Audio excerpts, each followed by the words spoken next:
Hello friends, welcome to AshVal சமையல். இன்றைக்கி நம்ம பார்க்க போகிற ரெசிபி ஒரு special recipe mac and cheese. வாங்க அதை நல்லா சீஸியாக க்ரீமியாக திக்கனிங்க்கு மைதா மாவு இல்லாமல் டேஸ்டியாக எப்படி செய்கிறதுன்னு பார்க்கலாம்.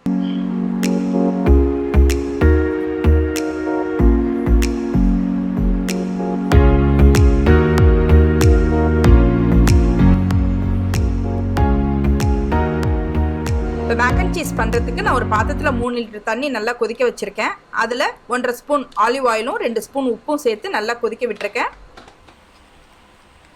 பாருங்கள், நல்லா தண்ணி நல்லா கொதிச்சிருச்சு. இப்போ நான் ஒரு 3 கப்பு பாஸ்தா, இது வந்து மேக்ரோனி பாஸ்தா, அதை நான் சேர்த்துக்கிறேன். இந்த மேக் அண்ட் சீஸ்க்கு நார்மலாக இந்த பாஸ்தா தான் யூஸ் பண்ணுவாங்க. இந்த பாஸ்தா இல்லைங்கிறவங்க நீங்கள் normal Beni pasta, spiral pasta எது வேணால் நீங்கள் யூஸ் பண்ணிக்கலாம். இப்போ அதை நல்லா ஒரு 8 நிமிஷம் நல்லா கொதிக்க விட்டிங்கன்னா நல்லா வெந்துடும். மற்ற பாஸ்தா கம்பேர் பண்ணும்போது இது சீக்கிரம் வெந்துடும். இப்போ நல்லா வெந்துருச்சு.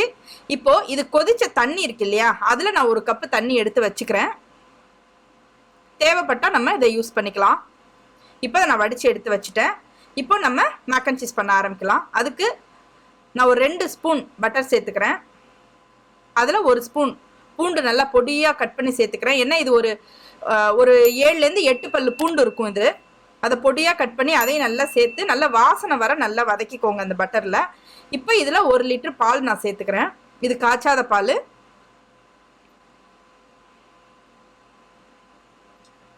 சேர்த்து இதை அடி பிடிக்காமல் நல்லா கிளறி விட்டுட்டே இருங்க. பால் கொதிக்கட்டும். பாருங்கள், பால் நல்லா கொதிச்சிருச்சு.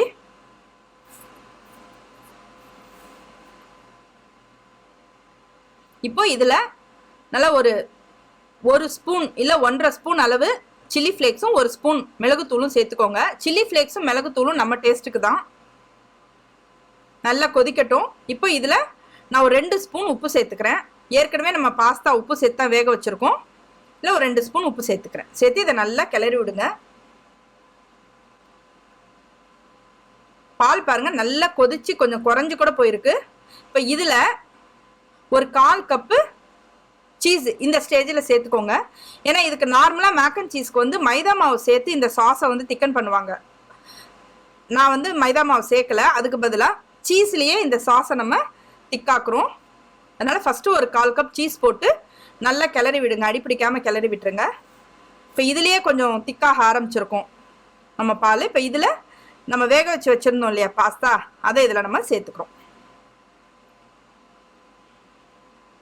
இப்போ இவ்வளோ தண்ணியாக இருக்கேன்னு நினைக்காதீங்க. இது நேராக இந்த சாஸ் எல்லாம் பாஸ்தா இழுத்துக்கிட்டு நல்லா திக்காயிடும். நல்லா இதை கிளறி விட்டு நல்லா இதை நல்லா கொதிக்க விடுங்க.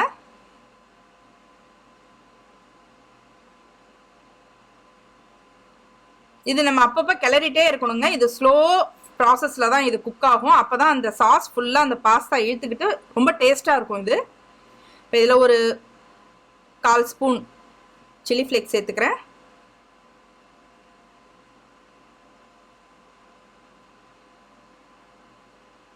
நல்லா இதை மூடி போட்டு ஒரு 3லேருந்து 4 நிமிஷம் விட்டுருங்க.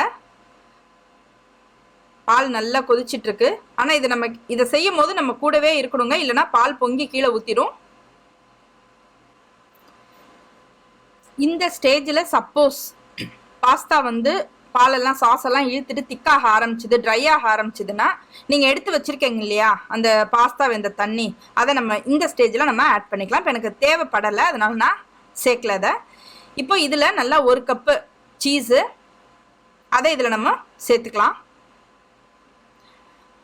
Make and cheese, macaroni and cheese அப்படின்னாலே சீஸ் நிறையா இருக்குங்க. அதுதான் இந்த ரெசிபியோட டேஸ்ட்டு. அதனால் நீங்கள் சீஸ் போடுறதுக்கு தாராளமாக சீஸ் எவ்வளோ வேணால் நம்ம போடலாம். நல்லா கலந்து விட்டுக்கோங்க.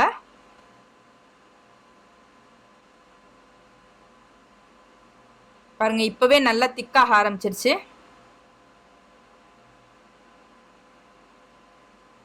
இது நம்ம சீஸ் போடுறதுனால கொஞ்சம் கைவிடாமல் கிளறி விட்டுட்டே இருக்கணும். லோ ஹீட்லேயே வச்சுக்கோங்க. பாருங்கள், நல்லா பால் நல்லா சுண்டிடுச்சு, நல்லா சாஸ் நல்லா திக்காயிடுச்சு. இப்போது இன்னும் ஒரு 2 ஸ்பூன் சீஸ் நம்ம இதில் சேர்த்துக்கலாம். இது ஒரு டின்னர் பார்ட்டி இல்லை குழந்தைங்களோட ஃப்ரெண்ட்ஸ் வீட்டுக்கு வராங்க, அப்போல்லாம் இதை நீங்கள் பண்ணி கொடுத்தா நல்லா ஸ்பெஷலாக இருக்கும். பாருங்கள் சூப்பராக திக்காகிடுச்சு பாருங்கள். மேக் அண்ட் சீஸ் ரெடி ஆகிடுச்சு. அவ்வளோதாங்க. ஆனால் இது இவ்வளோ லிக்விடாக இருக்கேன்னு நினைக்காதீங்க, கொஞ்சம் நேரத்தில் நல்லா இழுத்துக்கும். சூப்பரான மேக் அண்ட் சீஸ் ரெடி. இதை கண்டிப்பாக நீங்களும் வீட்டில் செஞ்சு பாருங்கள். கண்டிப்பாக உங்களுக்கும் இது பிடிக்கும். ஒன்ஸ் இன் அ வைல் நம்ம இதை செஞ்சு சாப்பிட்லாம். இவ்வளோ சீஸ் இருக்கேன்னு நினைக்காதீங்க, சீஸும் உடம்புக்கு நல்லது தான்.